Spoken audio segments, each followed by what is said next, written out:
Nice to meet you. I've heard a lot about you from news articles and different things like that. This is, for people who don't know, this is Rawlson King, and you're one of the city councillors here in Ottawa? That's correct. So I'm the city councillor for Rideau-Rockcliffe, and that also incorporates Overbrook, the Overbrook community where I live. So it's always wonderful to be able to come down to the community centre and participate in events. So we're here 2 days before Christmas. There's Yes. a community meal. Do you want to talk a little bit about your outreach here in the community from that perspective? Well, it's just wonderful. Right now, there are a number of community meals that have occurred through multiple neighborhoods, including here in Overbrook. We have a lot of vulnerable people here in our neighborhood, and it's important for us to ensure that we care, that we provide some resources to people, and that we also tell people where resources can be accessed. And we find that community meals are a very great way of doing that. It's also a great way to just show that we care and we're appreciative of people, especially during the holiday season, when we want to show our appreciation to people and ensure that there's outreach to people. So we're really pleased that a number of volunteers came together today to really provide a wonderful meal to the community. And I think it's wonderful when people can just come together, sit down, chat, enjoy some wonderful entertainment. I know, Chris from CKCU is here entertaining people. I think it's just really wonderful to share time with one another as a community. So I'm really pleased to be here, and it's also been a tradition. Before COVID, we had wonderful Operation Turkey meals here at the Overbrook Community Center, and I'm really pleased that tradition is continuing.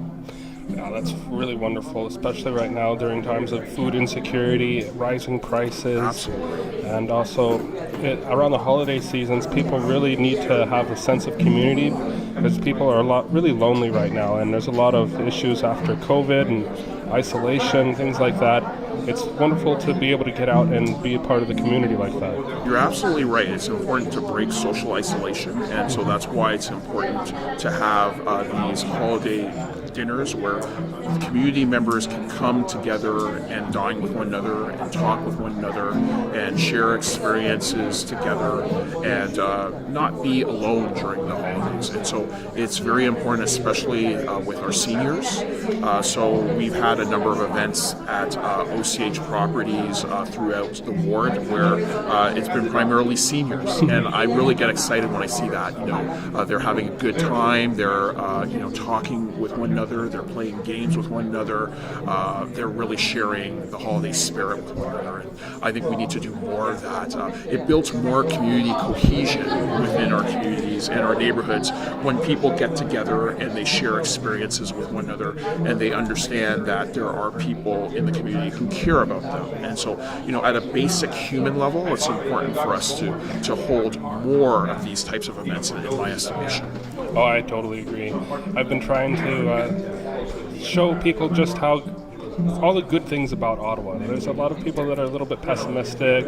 There's some negative feelings, but I'm really happy with living here, and I feel thankful in a lot of ways for some of the community spirit that we do actually have, and I want to showcase that more. Well, I'm happy that you're doing that because you're absolutely right. I find that people have become pessimistic, and it makes sense. I mean, COVID, the pandemic was very challenging, and I think we're entering into a political environment that's very polarized.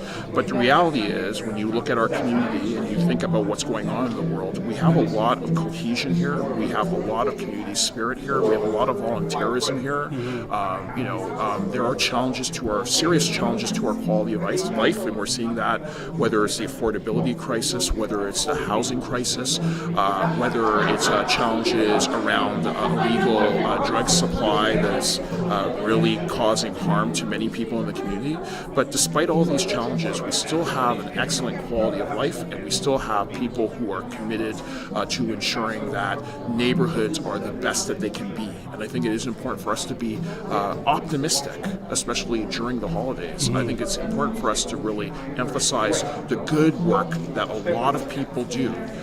Thousands and thousands and thousands of people undertake in the city every day on behalf of other residents. So I actually think it's important for us to remember that. You can't always be pessimistic all the time. You see a lot of good work, a lot of good things that people are doing in the community.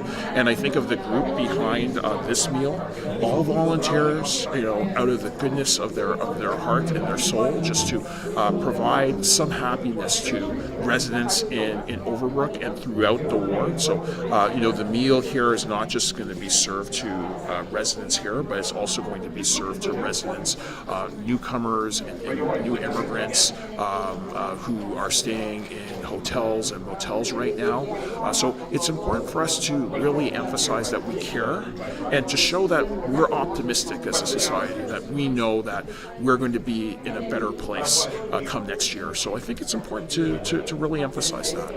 This interview will air on Christmas Day, actually. And in the coming new year, if people want to come out and help you or want to volunteer, what's a good way to get a hold of to get involved in this? Well, the wonderful thing is that we have active community associations, especially in my ward, in Rideau-Rockcliffe in Ward 13. So as a first starting point, I always say talk to the community associations. They're wonderful and active community associations in Overbrook, in Linden Lee, in New Edinburgh, in Manor Park. And the wonderful thing about all these community associations is that they're just not focused on the typical issues like development issues. They're also focused heavily on making investments in social services and ensuring that there are resources and volunteerism to assist people in need. So I always say start with the community associations, and of course my office is always open to people. People can contact my office and we will respond directly to people's needs, and if they're interested in volunteering, we can always connect them to the right organizations to volunteer for. As an alumni of the Carleton Journalism and Communications programs, how do you think those help you prepare for your life as a political leader and as an activist, as a volunteer? Well, I must say I'm a proud Carleton alumni. I think that Carleton has a well-rounded program, especially around social sciences, and I've been very thankful for the fact that I've had a well-rounded education. So the journalism program is a quasi-professional program, which meant that I was able to take other courses in history, in legal studies, in social work, and I found that whole overarching experience, as well as the journalism experience, where there's a focus on understanding public institutions, has been very useful to myself personally.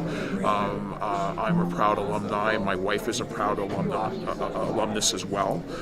In fact, she sits on the board of governors for Carleton, and we also believe in ensuring that we make the proper investments in students. So we've been very proud together to have launched a scholarship specifically for Black, Indigenous, and racialized students who are studying culture, who are studying in the cultural field, whether it's art history, cultural studies, because it's important for people to have those types of opportunities to really enhance their education. And education for me is key, and so it's been central. My experience at Carleton has been central in terms of public service, and I know that many other people feel that way as well, who've experienced those programs, not just the journalism program, whether it's art history, whether it's social work, whether it's the communication program, history. I mean, I think that you are well-rounded if you attend Carleton. It really does set you up, especially to critically think about the impact of public institutions. Thank you so much for taking the time to chat with us here on CKCU-FM. Was there anything else you'd like to highlight for the coming year? I just wanted to really emphasize that, campus radio is important. We've seen some challenges on other campuses in the city around funding campus radio, and campus radio to me is central as a alternative voice for people in the community, and a necessary one. Alternative views are important, whether it's news, perspectives, music.